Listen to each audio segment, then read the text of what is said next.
So today we need to talk about July 2023 numbers and what's been happening here in the Cincinnati market with real estate. It's been insane. So you're going to want to stay all the way to the end. But first, we sold 1,642 units, and that was down 10% from June. Yeah, you guys are going to have to go along with me a little bit today. But our lowest price property sold for $11,000 in Avondale. It was a 2-bedroom, 1-bath, like under 1,000 square feet.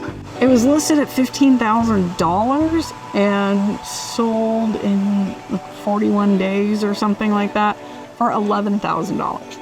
So I just want to take a minute and mention that if you are trying to buy a property that is $15,000, like every once in a while we get people who call us and they want to buy a property to fix up or to flip, rent, live in, and it always amazes me. You're not going to get like a mortgage for a $15,000 property. And you really, at this point, probably need to be much closer to like $50,000 or $100,000 to get an actual mortgage. Now, $15,000, yep, you could probably get a personal loan, but you're also, if you don't have any money, you're gonna have to get money to be able to fix it up. And I think that's where people get a little stuck. They go, oh, look, it's only $20,000 or whatever. We can buy that, but do you have the time, money, and energy to actually make the repairs? There's lots to think about. I just feel like when you have the cash or you have the right situation or you even have that pre-approval, it just puts you in a better situation where you're able to move forward when the right property comes along. All right, so our highest priced property was a 5-bedroom, 8-bathroom, just under 8,000 square foot house in Indian Hill. And that home, I couldn't see pictures in the MLS. They might be out there somewhere else, but it said it was on a golf course and it was listed for $3.49 million, 0 days on market. So it was sold before sent for $3.5 million. The listing agent also represented the buyer, and the financing was considered other or payment. So not really sure what all went on there, but what I do know is that usually in those cases, there's somebody who has mentioned to that listing agent, hey, if that house over there on the golf course ever comes up, you let me know. And more than likely, yes, that is what happened there. Our average sale did go down from the June high of 365 and it dropped 4%.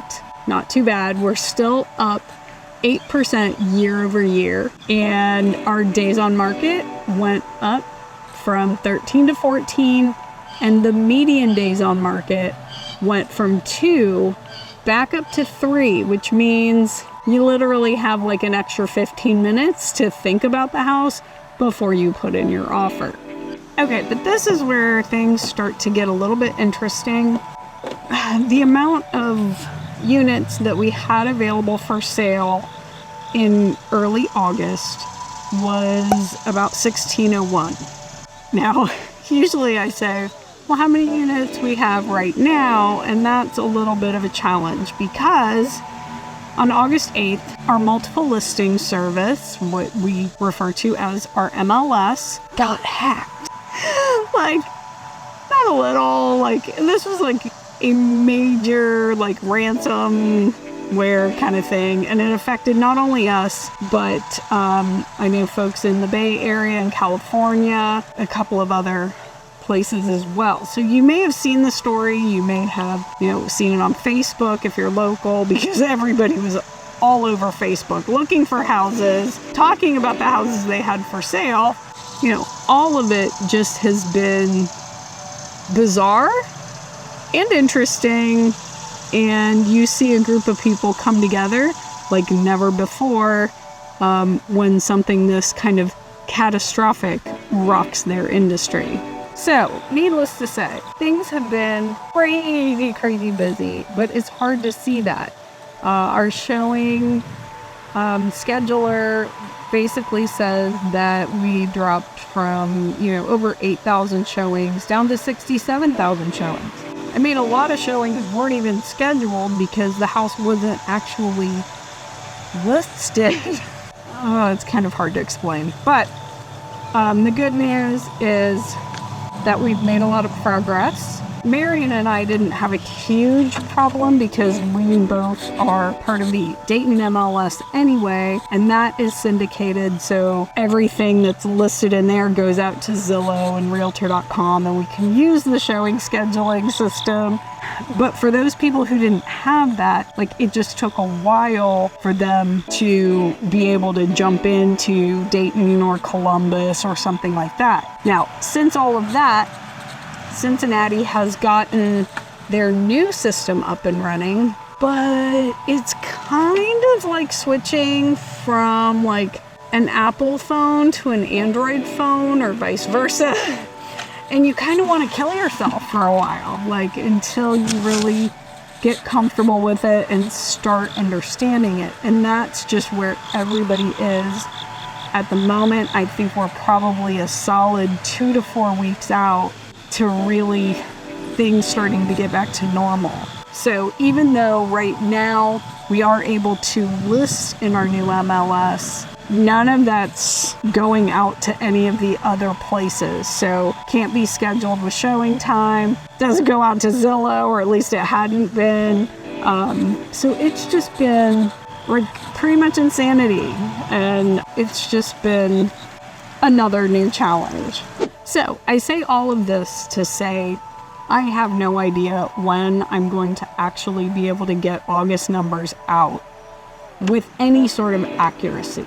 I actually was able to get back into our old system to pull the numbers that I found for you today. Other than maybe a couple of things missing that didn't get put into the system, I really think they're pretty accurate. So definitely stay tuned, see where things go. But hey guys, I'd love to hear from you. And what are your challenges and struggles if you've been trying to find a home? If you need help, you've just been searching online and you're just finally realizing that a bunch of stuff isn't on there, give us a call.